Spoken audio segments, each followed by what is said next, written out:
Welcome back to Vikez Vibez. This is DJ as always. Your place for Minnesota Vikings content. Before I get into it, got just a sponsor, if you want to call it that. Victory Graphics. If you need a logo done, YouTube thumbnails, event announcements, sticker apparel design, much more, Facebook posts, background, virtual background, bookmarks, T-shirt designs, and much more. If you need any of that stuff done, hit up Victory Graphics.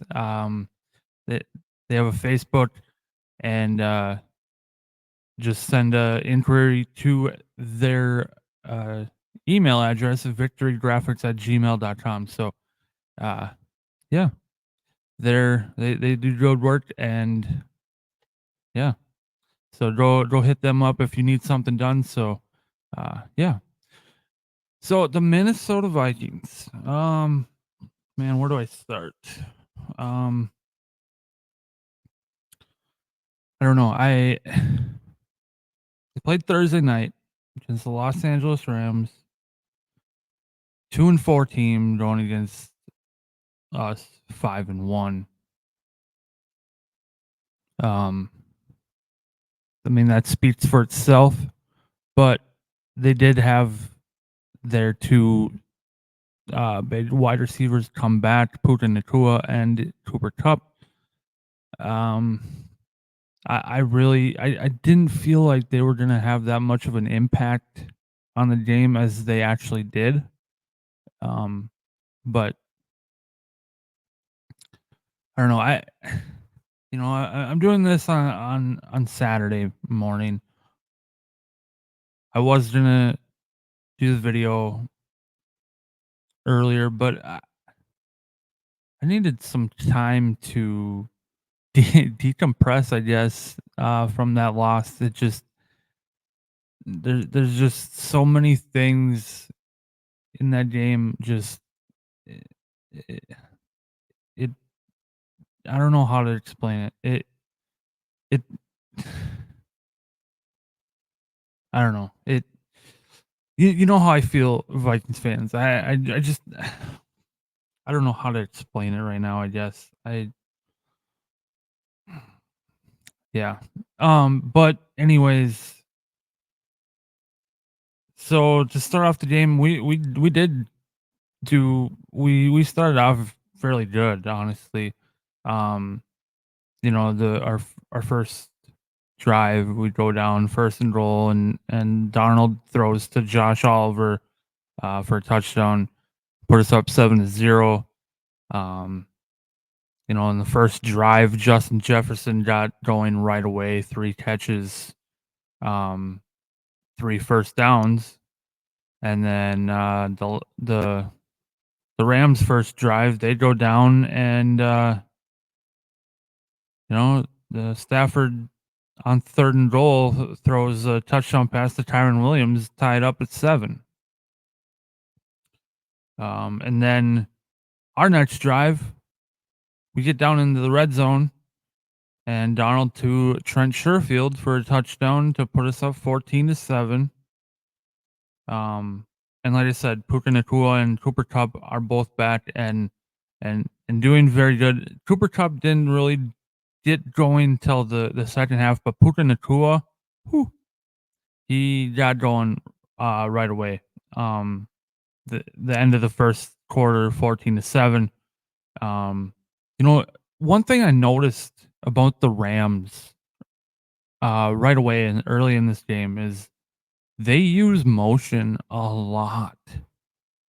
And even the announcer said that they kind of do that to figure out if it's going to be man to man. And for some reason, this game, I noticed more that when the Rams were doing hard count, that I noticed that we would kind of show what we were gonna do. Who's gonna come, who's gonna fall back on defense, who's gonna blitz, who's not. So I don't know. The defense just it wasn't our defense that we have been playing this season so far. I don't know what it was. The energy wasn't there. The aggressiveness on defense was not there. It wasn't the same Vikings defense we've seen the first, 5 games, 4 or 5 games. It wasn't there. Yes, we got a turnover, but it just I don't think we sacked Stafford at all. I don't have the stats in front of me, but I feel like I don't think we ever got Stafford on the ground. I don't think we sacked him. We got close, but the defense that leads the lead in sacks, we didn't get a sack on a 2-4 team. I mean, come on. And then, the second down, Stafford, he almost gets sacked, like I just said. Should have been sacked by Jonathan Grenard and Harrison Phillips. Stafford like ducks under them and gets away and throws a touchdown pass to Cooper Kupp. And now the game's tied 14-14.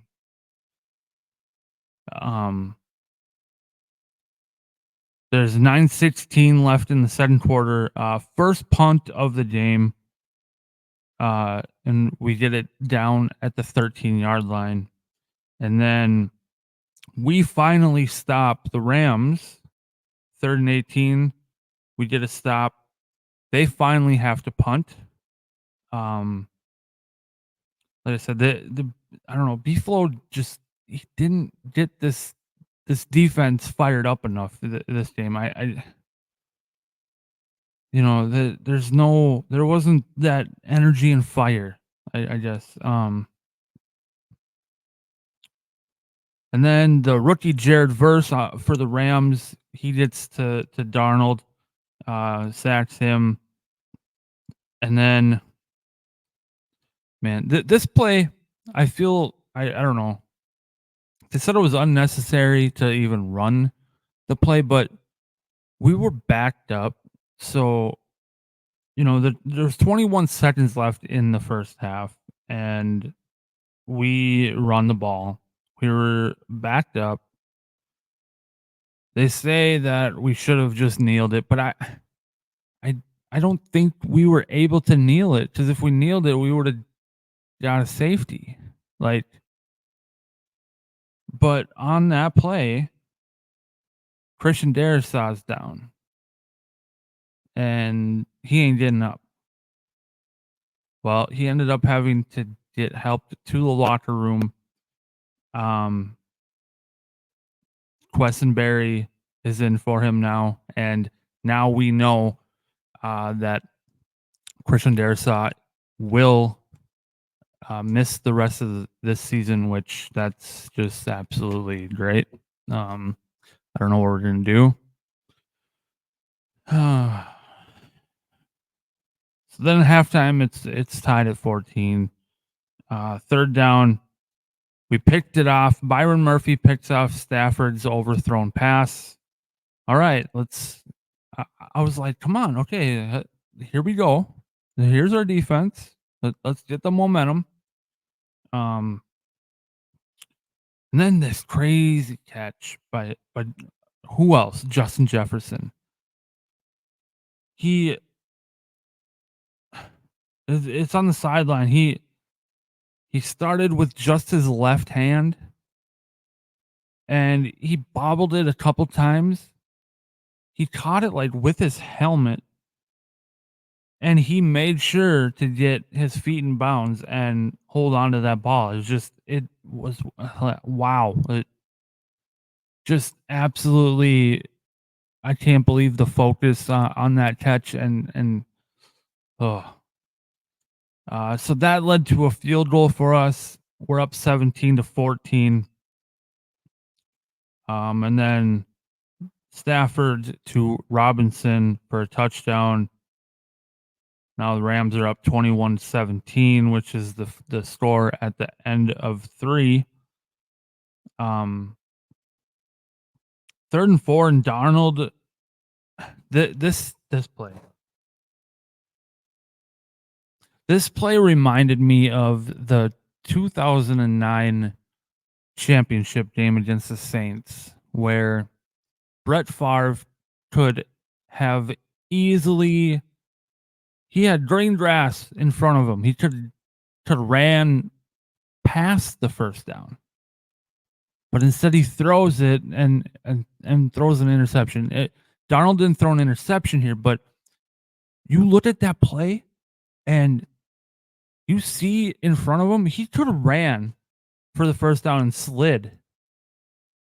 But instead he throws a Jalen Nailor, but Jalen Nailor drops the ball. It's like, you could have ran it easily and easily got the first down. Why didn't you just take the green grass in front of you? So that leads to a field goal. We're down 21-20. Now, at that time, when we kicked that field goal, I was like, that might come back to haunt us.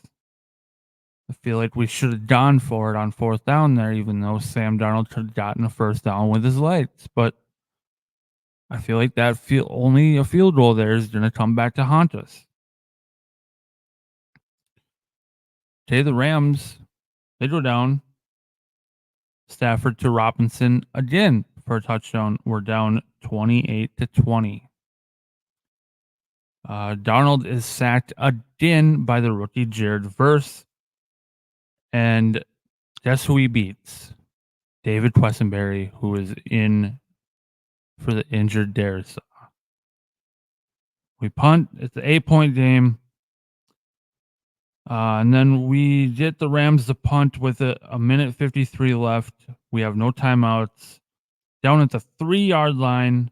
We need to go 97 yards and get a 2-point conversion to tie the game. All right, this is, you all know what I'm about to get to. It's because it's absolute BS. Darnold is sacked in the end zone for safety, but there's a face mask. And the defender, I don't remember his first name, his last name is Young, number 0, I believe.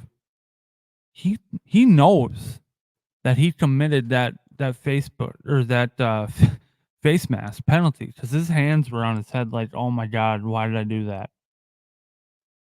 Not a single flag from any of the refs. And it was completely obvious. Darnold's head just about got twisted all the way back. Like, how do you miss that? There was a ref right there in the back of the end zone looking straight at it. And apparently they didn't have a good look at it. How? Like, oh my God. It just, I don't know.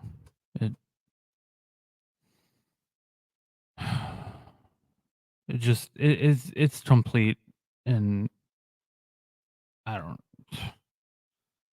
know what to even say. Like I'll show you here. Right here. How can you miss this? There's 3 different angles here. Right there, you can totally see that he's holding the face mask, and he's yanking it, and you can see that bottom picture there. You can see the ref right there, and I believe there's another one on on the left side. So there's another shot somewhere that shows the ref right there, and you can see right in that line of sight of the ref that you can see that penalty clear as day. Like, it's just complete bullshit. We got screwed by the refs. Okay, before you say anything about, oh, the Vikings were gonna lose anyway, blah blah blah. We were down. We were at the 3-yard line, but I did that. But we still had a possibility to go down and get a touchdown and a 2-point conversion to tie it. Yes, it's a long shot, but you know what? Go back to the San Francisco game. We were at the 3-yard line. We were down at the 3-yard line. It took us one play to get a touchdown. Donald threw it up to Justin Jefferson for a 97-yard touchdown. So don't tell me, oh, the Vikings were going to lose anyway. Yes, we had a very low percentage to win that game at that point. But we proved it in the San Francisco game that we can do it. If number 18 is on that field, I feel anything is possible, dude. So before you come in and say, oh, they were going to lose anyway, that face mask penalty wouldn't have counted or it wouldn't have mattered, blah, blah, blah. Hey, yes, it does. Like, you don't know what the outcome of the game would have been like if we would have got that call. We would have been moved up, what, to the close to the 20-yard line.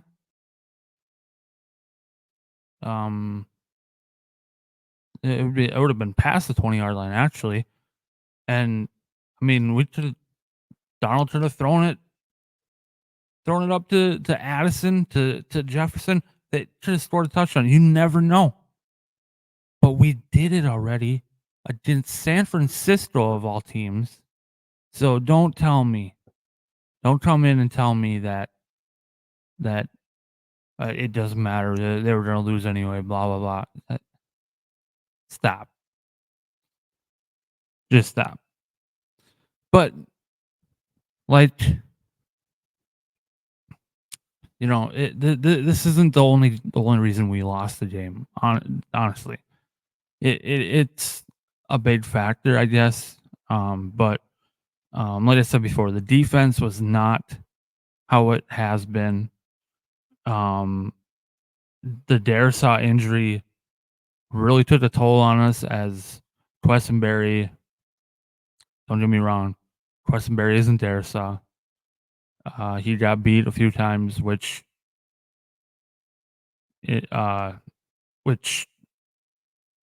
led to sacks on Sam Darnold.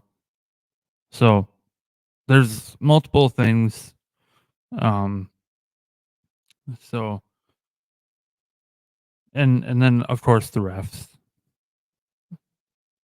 So that, you know, we need to get this defense going again, and now B-Flow needs to light a fire under their asses and get them going again.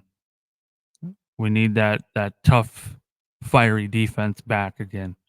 And you know, with the Darisaw injury, I mean, we got the trade deadline coming up on November 5th. Maybe we go and try and get someone to replace him. I don't know, but we're gonna have to do something because the way Quessenberry filled in for Darisaw, that's not gonna cut it. It's just not. So that's all I got for this video. So Minnesota Vikings fall short to the Los Angeles Rams. They're now 5-2. We look forward to week 9. Next Sunday night, we got flexed. That game got flexed against the Colts in Minnesota. We are playing the Sunday night game next Sunday on November 3rd against the Indianapolis Colts. So hopefully we can go back home, get back on track, get a win, get to 6-2. So this game was complete bullshit, and let's just move on, try to, and just hope for the best. So if you haven't yet, go subscribe to the YouTube channel, hit the bell for notifications, and go check out Victory Graphics. Need a logo done, anything, go check them out. Send them an email. So as always, Skol Vikings, and we'll see you in the next one. See ya.